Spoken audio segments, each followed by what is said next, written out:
أول مساء الحرية على مصر. وبجد زي ما الكل بيقول احنا ما كناش نحلم ونتوقع بكده ان مصر تتحرر في يوم وليلة. فشكرا بجد لشباب الحرية، وشكرا لكل واحد ساعد في ان الشمس الحرية تشرق في بيتنا. يعني انا شاعر على قدي، ليا 3 دواوين في مصر: يا دم خليك حبر، صرخة صبي، المهر حرية، ومعظمها كانت بتدور حوالين السياسة.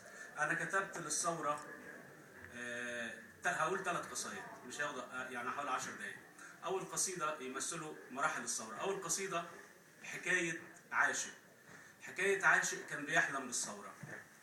القصيدة الثانية الثورة نفسها. القصيدة الثالثة الحرية بتاع مصر. حكاية عاشق كان بيحلم بالثورة. الحكاية 100 حكاية تحكيها قلوب الضحايا. الحكاية 100 حكاية تحكيها قلوب الضحايا، كلها بدموع ونار اتكتب ليها النهاية. وانا درويش داب في حبك المداد يم الملاية، لف يا أجمل صبية، يا بهية، يا شهية، حتى وانت بتستخبي مني خلف المشربية. وانا اشوف نظرة عيونك باشتياق ما كانتش ليا. كنت عاشق للشوارع، للحواري، للبيوت، كنت دايب في هواكي، نظرة تكفيني واموت. كنت راسم حلم عمري ان اكون حارس ترابك. كنت راسم حلم عمري ان اكون حارس ترابك، ان اكون لقمة في جوعك، وفي العطش اكون شرابك. بس فجأة لقيتني حارس علي بايديه كان خرابك. رحت اجري اشكي همي، رحت اجري اشكي همي، يلا همي افتحي قلبي البريء، صفي مني كل دمي. لو ضشرت تسمعيني، لو ضشرت تسمعيني، وتكسري كل الحواجز اللي ما بينك وبيني. بس شفتك سد ودنك، رافضة حتى تلمسيني، تطبطبي زي زمان، مش هقولك تحضنيني. ليه بقيتي بقلب قاسي؟ ليه سكتي على المقاسي؟ ليه وليه وألف ليه دايرة بتكسر في راسي؟ لسه برضو سد ودنك، لسه برضو سد ودنك، لسه نكرة ان ابنك بعد اذنك. ما بقيتيش خلاص مكاني، ما بقيتيش الحلم الاخضر اللي مزروع بالاماني، اللي عشت العمر كله احلمه واحلمه تاني. بس رغم ده كله باقي، بس رغم ده كله باقي، لسه بحلم بالتلاقي، لسه بحلم يوم تحس بقلبي وبنار اشتياقي. بس رغم ده كله باقي، لسه بحلم بالتلاقي، لسه بحلم يوم تحس بقلبي وبنار اشتياقي. واللي بعتيني عشانه بكرة قلبك يكشفه، ومن كشوفك يحذفه.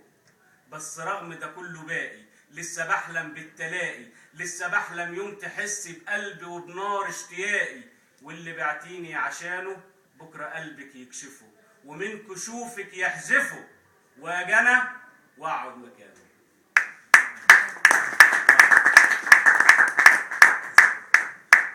القصيدة الثانية كانت قصيدة الثورة، ودي كان ليا شرف انها كانت عنوان الديوان الاخير، واسمها المهر حرية. المهر حرية، وكانت حتى كان في جدال بين ازاي يكون المهر الحرية، يعني المهر ما يكونش حرية، الحرية اللي بيدفع لها المهر، لكن العروسة كانت تستاهل ان مهرها يكون الحرية. بتقول: واحلف بليل الوجع والآه كوياني، ما يوم جبينك يقع في الأسر من تاني، لو حتى كان التمن جرحي وأحزاني.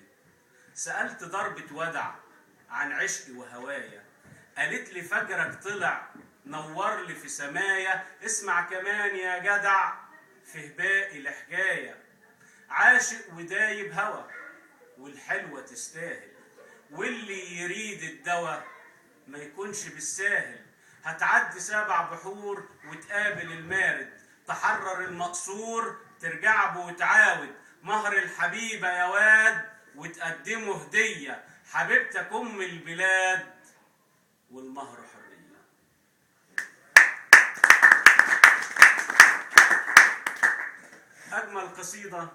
أجمل قصيدة كتبتها في حياتي، وهي آخر حاجة كتبتها، اسمها مبروك عليك الحرية. مبروك عليك الحرية، مبروك عليك النصر يا مصر، من بعد ذل وعبودية، من بعد قهر وبعد الكسر، رجعت تاني ترفعي راسك، رجعت تتعيقي بناسك، رجعوا حبايبك حراسك من بعد عمر عاشوك في الأسر. يا مصر وانتي تستهلي وكل ده شوية عليكي، سمعت صوتك يندهلي جريت أحقق أمانيكي. يا مصر دايما منصورة ولا مرة ترجعي مكسورة، ومنورة في قلب الصورة والمجد دايما يناديكي. يا مصر واحنا بنعهدك لا تعودي أجمل من الأول، نعيش نموت على عهدك ولا لحظة عنك نتحول، ده كل أرواحنا عشانك واحنا عقيدتك وإيمانك، يا مجمعانا في أحضانك لبكرة بيكي هنكمل. مبروك عليك الحرية، نصرك يا حرة ده كان ندري، مبروك عليكي وعليا، نصرك يا طهرة ده كان نصري، كان أغلى حلم وأمنية، وجبتهولك بإيديا وهقولها والكل الدنيا بكل فخر، أنا المصري. الله ينور.